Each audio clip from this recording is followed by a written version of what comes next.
Right now, one phrase keeps coming up again and again.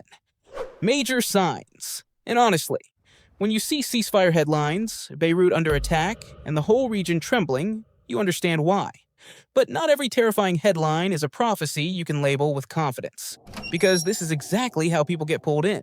You see, when a war breaks out, the whole region starts to shake. Then the fear kicks in. Then the headlines get louder. Then the religious language starts spreading. And before you know it, people online aren't just talking about politics anymore. They're talking like they're watching the end of the world unfold in real time. And look, I get it. I really do.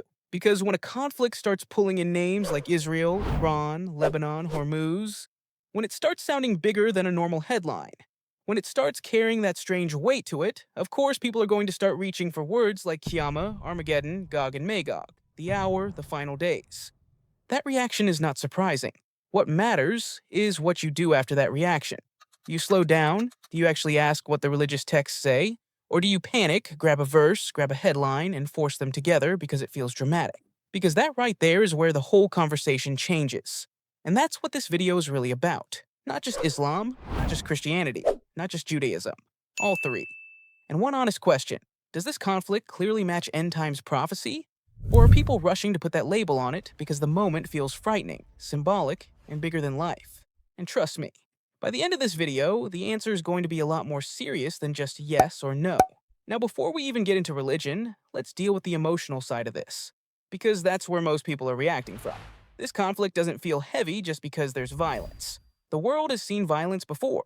It feels heavy because of how it looks. You hear the word ceasefire, but the tension doesn't disappear.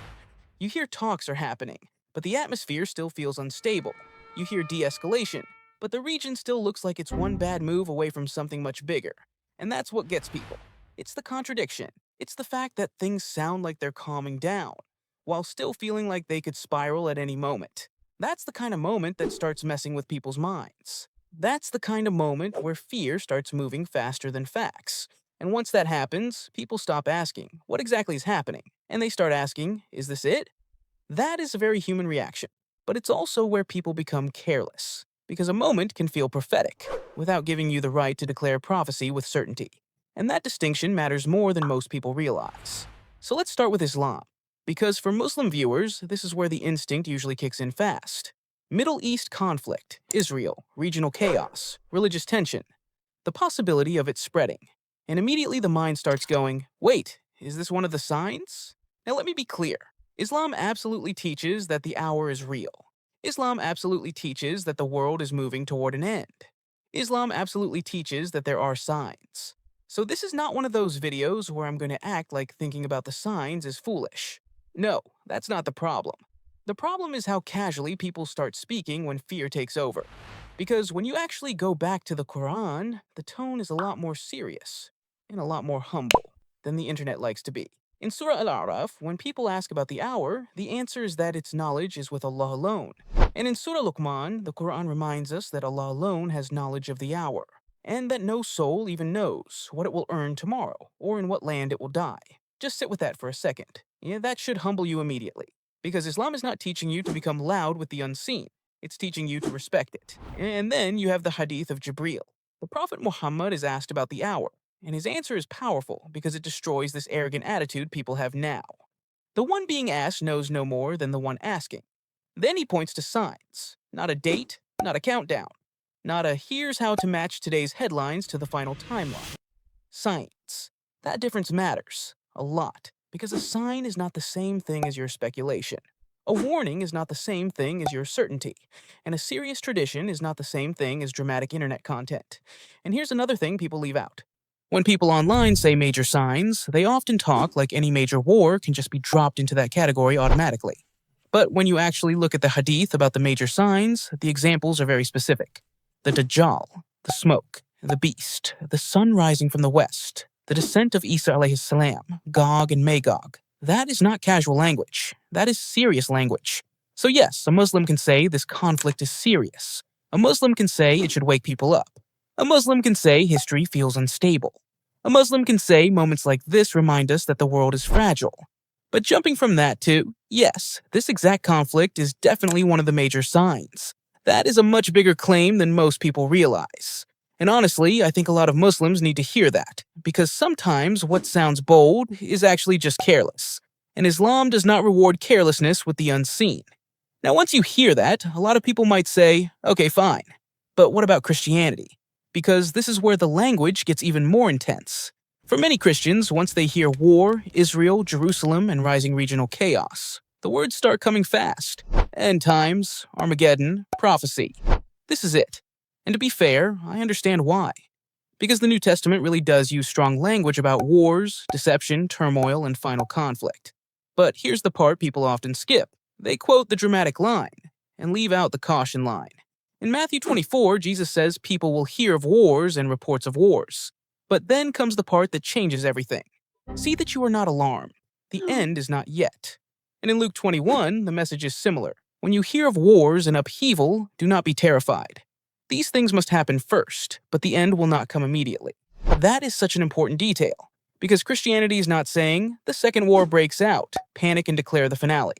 Actually, it's saying something much harder than that. Don't be deceived. Don't be easily shaken. Don't confuse every terrifying conflict with final confirmation. And honestly, that's not what most people want to hear. Because fear loves shortcuts. Fear loves labels. Fear loves the sentence. See, I told you this was it. But serious scripture's rarely that easy. Now yes, Christian end times language does get heavier later. In Revelation, you get the imagery of the great final battle, and the name Armageddon shows up. And later, Gog and Magog appear again in the language of final confrontation. That's one big reason conflicts involving Israel hit Christian audiences so hard. Those ideas are already there. They're already in the imagination. So when something like this starts happening, people don't react neutrally. They start connecting dots. But even then, the same problem remains. A text about final conflict is not the same thing as a license to point at today's headlines and say, that's definitely it. Could a Christian say this conflict feels biblically charged? Of course. Could a Christian say it awakens themes that already exist in the New Testament? Absolutely. But a careful Christian also has to admit that Jesus himself warns people not to confuse wars themselves with the immediate end. That's not a side detail.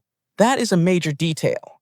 And once you notice that, the whole conversation starts getting deeper. Because then the next question becomes, what about Judaism? And this is where Gog and Magog usually enter the conversation almost instantly. In Jewish tradition, one of the biggest passages people jump to is Ezekiel 38 and 39, the famous section about Gog of the land of Magog. That is one of the main reasons any major conflict involving Israel can instantly start sounding eschatological to people familiar with the Hebrew Bible. And honestly, I get why. Because the imagery is powerful, the setting is serious, and the symbolism around Israel is already heavy enough on its own. So when people see war around Israel, they don't think neutrally. They start trying to connect meaning to it. But again, and this is important, Jewish tradition also contains its own warning against getting drunk on certainty. In Sanhedrin 97b, there's a warning against obsessive calculation of the end, and the emphasis turns back toward repentance and good deeds. That is such an important balance, because it pushes back against the exact mindset people fall into when the world gets scary. Not just decoding, not just prediction, not just trying to solve history like a puzzle. Repentance, good deeds, moral seriousness. And honestly, that sounds a lot more mature than most prophecy talk online. So now look at the pattern that starts to appear. Islam says, yes, the hour's real, but the knowledge belongs to Allah, and signs are not a toy for reckless certainty. Christianity says, yes, wars matter, but don't be deceived, don't be terrified. And don't act like every war means the end has arrived. Judaism preserves language of final conflict, but it also warns against obsession with calculating the end and shifts the focus back to moral readiness. That pattern is powerful, because all three traditions make room for end times thinking, but all three also push back against cheap certainty. And that is the part people don't like, because certainty feels powerful. Humility feels slower. Humility is less dramatic, less viral, less exciting. But humility is exactly what serious religion keeps dragging back into the room. So now let's come back to the actual conflict. Why are people reacting this strongly?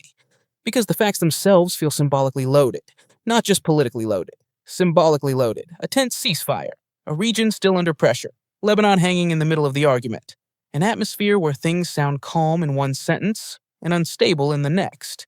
That combination creates a very specific kind of fear.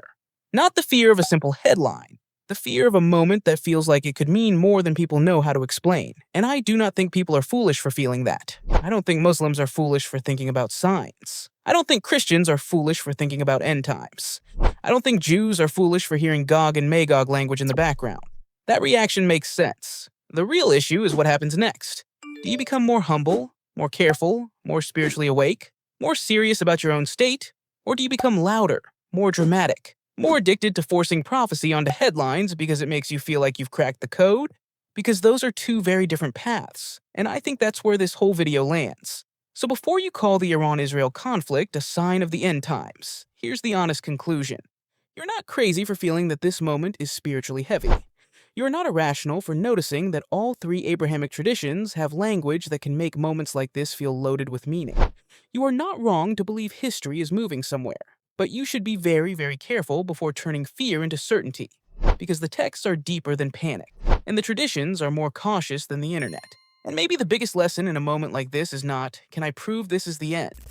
Maybe the bigger question is this: if the world really is this fragile, if peace can sound real one minute and collapse the next, if history can turn this fast, then what kind of person are you becoming while you watch it happen? That's the harder question. That's the more uncomfortable question. And honestly, that might be the question that matters more than all the predictions. Because maybe the biggest mistake people make in times like this is thinking the only thing that matters is whether the end is near, when maybe what matters just as much is whether fear is making you more awake, or just more reckless. And that's the line I wouldn't cross too quickly. If this made you think, comment below and tell me what you believe. Are people seeing real warnings or rushing into fear? Subscribe for more serious, honest videos on religion, prophecy, and the deeper meaning behind current events. And like the video if you want more content like this. Stay humble, stay alert, and don't let fear do your thinking for you.